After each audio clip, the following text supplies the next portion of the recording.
Olá, pessoas! Estamos de volta para concluir com chave de ouro esse mês de outubro. Foram 31 vídeos suados, deu um pouco de trabalho, mas foi muito legal a experiência. Eu espero muito que vocês tenham gostado e que não tenham cansado, né, da minha cara, principalmente, nem da Isabela. Hoje, então, a gente finaliza o caso do Monstro de Florença. Essa daqui, para quem não leu o título, é a parte 2. Então eu sugiro que você assista o vídeo de ontem, né, a parte 1, onde eu introduzo o caso e algumas das confusões que aconteceram durante as investigações. E vamos dar continuidade agora. Em 1985, né, depois da descoberta do casal número 8,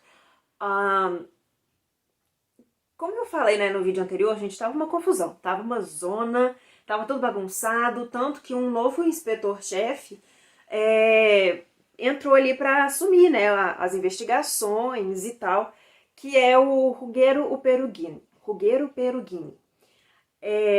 A primeira ordem que ele deu para os investigadores foi de começar do zero.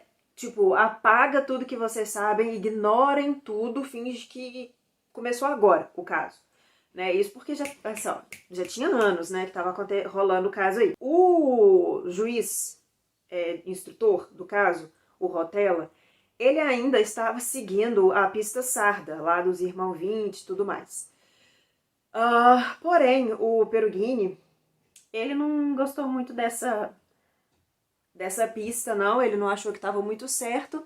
E aí, o único e o principal, né, suspeito da linha de investigação dele foi um tal de Pietro Patiani.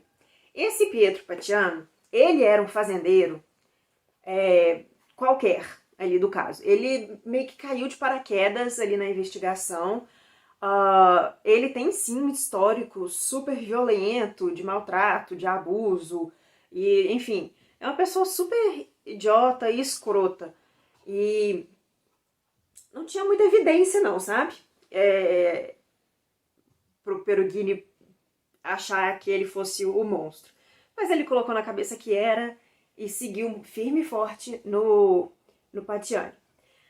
Daí, a gente não, né? O SPESE, do povo ali envolvido na investigação, eles descobriram que a unidade, o BAU, né, Behavior Analysis Unit, lá do FBI, que é a unidade que faz essa análise, né, de comportamento e tudo mais, eles tinham um perfil do Monstro de Florença, que inclusive a polícia italiana que pediu assistência para o FBI. Só que, pasmem, eu vou ler daqui a pouco as características que o FBI colocou. Como é que chama? O Perugini, ele teve acesso a esse perfil, só que esse perfil não correspondia ao perfil do Patiani. Então ele ignorou o perfil. Ai, gente, eu vi com uma raiva. Nossa senhora. Gente, como... Foco. Perfil que o FBI montou. O relatório alegava que o Monstro de Florença não era único. Era um serial killer de um tipo conhecido pelo FBI, sobre o qual eles tinham um banco de dados. Um homem sozinho e impotente sexualmente, com um ódio patológico por mulheres que satisfazia seus desejos libidinosos por meio de assassinato. Na linguagem seca preferida pela imposição da lei, o relatório do FBI catalogou as características mais prováveis do monstro, explicando seu possível motivo e especulou sobre como e por que ele matava, como escolhia seus alvos e o que fazia com as partes dos corpos, né, que eu falei que ele arrancava lá. O relatório alegava que o monstro escolhia os lugares, não as vítimas, e que mataria apenas em lugares que ele conhecesse bem. De acordo com o relatório do FBI, o monstro agia sozinho, ele não era um estuprador, e o controle e o ritual, né, do momento ali do assassinato, eles são extremamente importantes para esse tipo de agressor. O relatório do FBI declarava que esse tipo de serial killer geralmente tentava controlar a investigação por meio de contato direto ou informal com a polícia, apresentando-se como um informante, mandando cartas anônimas ou contando à imprensa. Aí tem aqui, né, um resuminho disso que eu acabei de ler pra vocês. Mas gente, peguem todas essas informações que eu acabei de ler aqui pra vocês e imaginem o oposto. Esse era o Pacciani. E era esse que o Perugini cismou que era o culpado.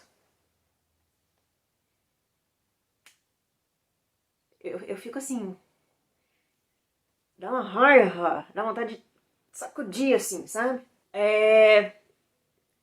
Infelizmente, no meu ponto de vista, infelizmente, o Rotella, ele foi forçado a sair do caso, justamente porque, assim, ele já estava no caso desde o começo e ele não estava apresentando resultados e 8 casos foram descobertos, né? Várias vítimas foram aparecendo sobre a investigação dele, então ele foi meio que, tipo, descreditado totalmente, né? Aí ele foi obrigado a escrever um relatório sobre tudo o que tinha acontecido desde então, e com isso, né, por ser um relatório oficial, ele encerrou essa linha de investigação da pista sarda, que eu comentei dos irmãos lá e tudo mais. Claro que só depois de muito tempo que eles perceberam a burrada que fizeram, né? Mas, oficialmente, então, a pista sarda não seria mais considerada. Daí, nós temos, então, a mais longa revista em propriedade na história da Itália. Nossa, o caderno tá aparecendo aqui, eu nem tinha visto. Mas, enfim, a gente teve então o Perugini, ele conseguiu prender o Pacciani. Só que, mano, isso foi em 1993. Só que como o Pacciani não tinha as características, né, de acordo com o profile lá do FBI, tipo, eles ficaram dias e dias analisando ali a propriedade, analisando as coisas do Pacciani e tal, e eles não acharam nada. Óbvio, né? Mas o Perugini estava convencido. Convencido, assim, total. Não acabou. Em outubro de 1995, né, já foram mais de 10 anos de caso, o inspetor-chefe Michele Guiltari, ele assumiu o caso do monstro de Florença. Ou seja, mais uma nova linha de trabalho, né, que se começa aí praticamente do zero. O Perugini, ele foi transferido para os Estados Unidos. Foi uma transferência tanto quanto suspeita, né? Tenho minhas dúvidas aí e que o Spezzi vai abordar aqui na história. Bom, o Guiltari, ele montou mais uma equipe especialista, né, no monstro de Florença, e ele começou a enxergar várias, mas assim, muitas falhas ao longo da investigação. Ele, assim, apontou todos os erros. E aí, neste momento da história, eu estava assim, Guiltari, eu te amo. Você é um inspetor lindo, maravilhoso. Finalmente vamos ter a resolução do mistério. Finalmente temos uma pessoa que decente. Doce ilusão. Porque foi o pior de todos. Porque não existe viagem maior do que o que esse homem fez. Vou contar pra vocês. O Guiltari, ele simplesmente ignorou tudo. Ele viu que todos esses erros, né, que eu comentei, todos os furos na investigação, as falhas, né, na hora de preservar a cena do crime, de analisar as provas e tudo mais, ele ignorou tudo isso. Ele ignorou e ele estava convencido de que os assassinatos faziam parte de, tipo assim, um ritual satânico. Mano, eu fico puta com uns negócios desse. Assim, eu não vou entrar muito em detalhe nessa parte, assim, o Spes, ele aborda, né, muito aqui, porque também não tem tempo, já deu um filme quase, o que eu tô gravando. Mas assim, gente, o cara viajou muito, porque igual o Perugini lá, ele foi totalmente contra as provas que ele tinha, contra os testemunhos, contra as evidências. Por mais que a investigação realmente tenha várias falhas, não tem nada, absolutamente nada que aponte, sabe, pra até mesmo um ritual religioso qualquer, sabe, não precisa ser de Satã. Mas, cara, sabe? E aí, pra apoiar essa teoria dele, né, essa linha de investigação dele, ele se baseou no testemunho de pessoas que têm zero condições mentais de serem testemunhas. São aquelas pessoas assim. Gente, não faz. Sério. É horrível. Assim. Nossa, eu me senti tão mal porque eu tava assim, com a esperança muito grande que ele ia ser uma pessoa boa. E aí agora a gente então entra na história aqui do Douglas Preston, na segunda parte do livro, né, que vai levar a gente para a conclusão da história. Bom, o Douglas Preston, ele conheceu a Itália, né, quando ele era bem jovem, bem pequenininho, e ele simplesmente se encantou pelo país, ele apaixonou e falou que um dia ele ia morar lá. Ele morou na Itália por mais ou menos um ano, por causa de uma pesquisa lá que ele foi fazer. O Douglas Preston, ele é um escritor, um romancista. Aí ele foi pra Itália pra escrever um livro, tipo um romance histórico, assim, tipo policial investigativo, assim, sabe? E ele foi fazer uma pesquisa de campo lá, e aí que ele ficou conhecendo a história do monstro de Florença. Ele voltou para os Estados Unidos, né, depois de morar lá um ano, e com um artigo incrível, assim, grande, que ele escreveu com a ajuda do Spezzi, sobre o monstro de Florença. O artigo estava para ser publicado no New York Times. E assim, ele conseguiu despertar, né, o interesse do jornal pelo caso, pela repercussão, e o fato dele o fato de ele ter tido um contato direto com o maior nome, né, no direto assim, no caso, que é o Spezzi. O texto, né, no texto, tinha que... Tava falando lá que essa linha, né, satânica de investigação lá do Guattari era falha, era uma mentira, era completamente idiota, e que a única pista, assim, a única linha de investigação que realmente faz sentido no caso todo é a pista sarda. Que, vocês lembram que eu comentei, foi fechada, né, oficialmente, então não podia mais falar sobre isso, né, não era uma pista que eles podiam seguir mais.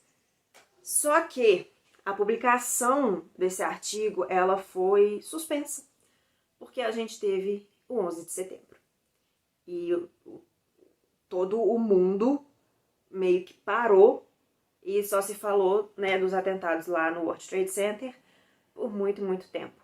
E aqui, como se o caso já não fosse estranho o suficiente, aqui fica pior ainda. Para você ver, assim, o nível de viagem do Guattari. Gente, eu não sei falar esse nome, eu tenho que ler toda hora aqui, desse jovem aqui.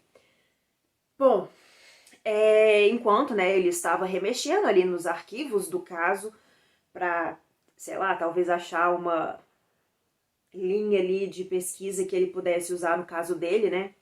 Ele achou uma carta escrita à mão da ex-esposa de Calamandrei, que é um farmacêutico que era conhecido do Spezzi. E prestem atenção à palavra conhecido. Sabe aquela pessoa que você, tipo assim, conhece numa festa? Num bar, sei lá. Você conversa ali com ela um pouquinho, e aí 3 meses depois você encontra na rua. Aí você fala, oi, cara, nossa, quanto tempo e tal, né? e a vida segue separadamente. Era esse o nível de conhecimento dos dois. Só que na cabeça do inspetor lá, do jovem, aquilo ali fez sentido.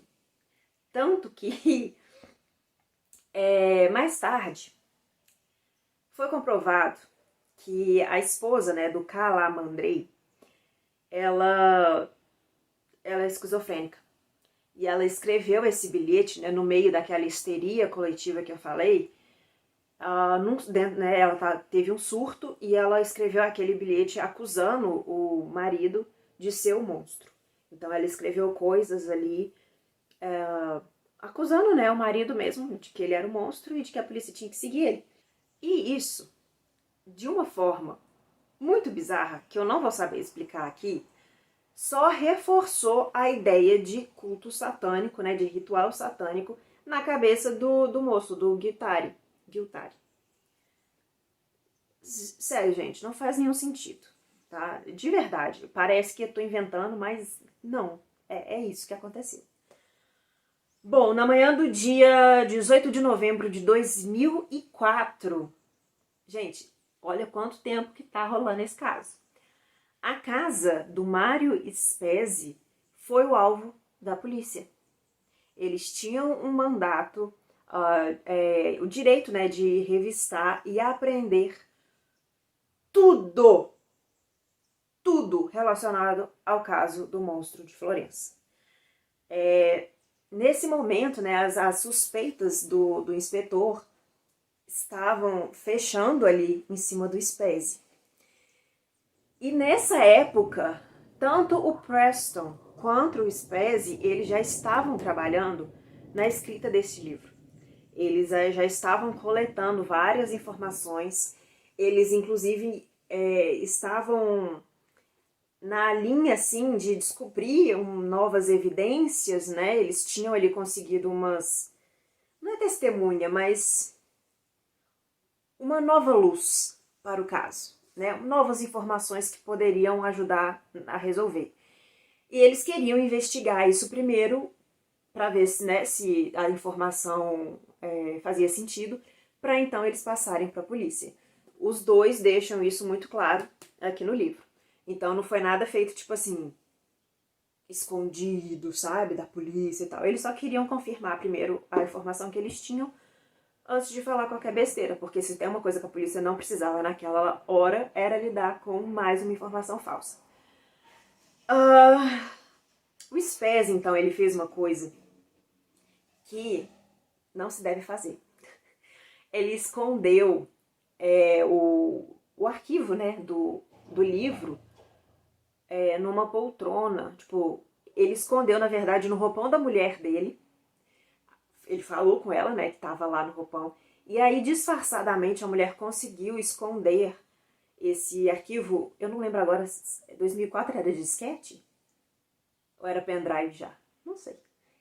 Ele tava com esse arquivo e aí a esposa conseguiu esconder num buraco que tinha numa poltrona lá da sala dele. E ele passou um cagaço danado com medo da polícia revistar, né, a poltrona, porque eles destruíram a casa inteira do Spezzi. Levaram tudo que ele tinha desde lá de 1981, que foi quando ele começou a trabalhar no caso. 1981, 2004. Imagina a quantidade de papel que esse moço não tinha do Monstro de Florença. Né? Então, o Spezzi passou de especialista, né, e consultor, no caso do Monstro de Florença, a ser o principal suspeito do caso. Ele foi considerado por muito tempo como o Monstro de Florença. Adivinha o que isso não fez no imaginário popular? Afinal, tudo fazia sentido. Este cara, um especialista, quem mais saberia tudo isso sobre o Monstro de Florença, senão o próprio monstro? Né? Assim, faz sentido. Porém, não nesse caso. E aí, aqui, a gente tem uma manobra judicial, que eu tive que dar uma pesquisada para entender, porque que acontece? O ministro público de Perugia, que é a região lá do Spezzi, Eles colocaram um sigilo judicial que torna ilegal. Deixa eu ler aqui pra vocês, ó.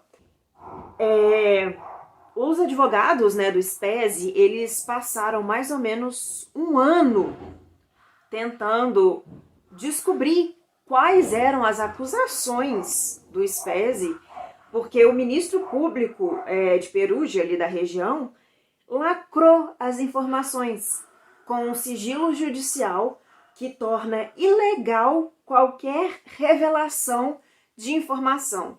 Ou seja, por um ano, o SPESE foi acusado de alguma coisa que ele não sabia o que ele era, que ele estava sendo acusado. Então ele ficou tipo, o que está acontecendo? A polícia está aqui, está com mandato, vai investigar minha casa, vai apreender minhas coisas. Mas e aí? Lacrado, judicialmente. Não posso te falar o que é. Mano, que bizarro. Eu não sou advogada, não tenho ideia, assim, de... Eu acho que isso nem se aplica aqui no Brasil, eu não sei nem como é que isso faz sentido. Mas, né, eu também não sei se essa lei vigora até hoje. Mas... O SPESE, então, foi preso em 7 de abril de 2006 por obstrução de justiça. E a lei italiana ela não prevê fiança em dinheiro. E tudo relacionado ao caso é baseado no quanto o acusado é perigoso e se há chance de fuga. Tipo, gente, faz zero sentido o que eles tentaram fazer com o SPESE. E o SPESE ficou preso lá, tipo, sem saber o que estava acontecendo. Ninguém falava com ele. E o SPESE ele ficou preso até o dia 28 de abril de 2006, que foi o dia da audiência dele. E aí, nesse meio termo aí, o Preston, ele também foi interrogado. Ele foi ameaçado pela polícia, né, por causa dessa relação com o SPESE. A polícia sabia que eles estavam escrevendo um livro juntos, né, que eles estavam produzindo algum material sobre o monstro de Florença. Ele se tornou alvo dos jornais italianos e tinha uma moça específica, Gabriella Carlisi, que é uma mulher louca, gente, que aparece aqui depois, mais no final assim, do livro. Ela é a louca da teoria da conspiração, sabe? E, inclusive, ela era consultora do inspetor Guittari.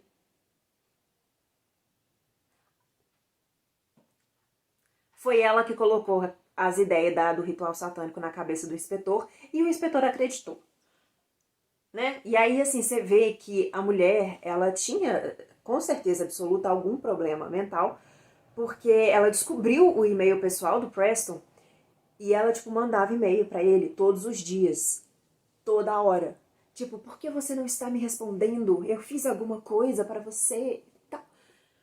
O Preston, ele ignorou, né, obviamente, porque ele não é besta, mas ele se tornou uma pessoa não grata. Persona não grata na Itália. De forma que, assim, se você pisar nesse país, você vai ser preso. Inclusive, os advogados, né, do Preston recomendaram para ele não voltar na Itália tão cedo. Porque ele também era suspeito de... como fala? De ajudante, de ser ajudante dos crimes, sabe? Sendo que o Preston, gente, nem tava na Itália nessa época, mas ele virou suspeito. Bom, naquela mesma noite, né, da audiência lá em 28 de abril de 2006, o SPESE foi solto, porque, né, de acordo com o testemunho dele, tipo, ele desbancou todo mundo dali do tribunal. Ele falou, sabe, o argumento dele é tão certo, né, tão incontestável, que ninguém tinha nada ali pra falar. Até então não tinha dado a oportunidade para ele de falar, então ele desbancou todo mundo ali. Bom, no verão, né, de 2006, o Guittari e o Migini, que é tipo um ajudante dele lá, eles foram acusados de abuso de poder. O julgamento do Calamandrei, lembra lá daquele conhecido do SPESE? Pois é, ele estava preso, enquanto isso ele estava tudo preso. Ele foi acusado, né, por ser um dos mandantes, né, dos crimes. O julgamento começou em 27 de setembro 2007 e novamente, né, o Spes e o Preston foram arrastados para dentro do caso, afinal eles eram conhecidos, mas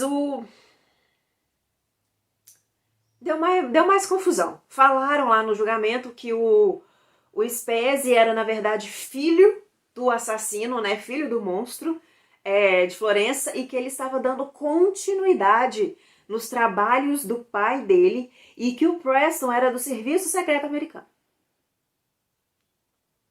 Pois é, obviamente que o caso foi... não é cancelado não, mas foi tipo...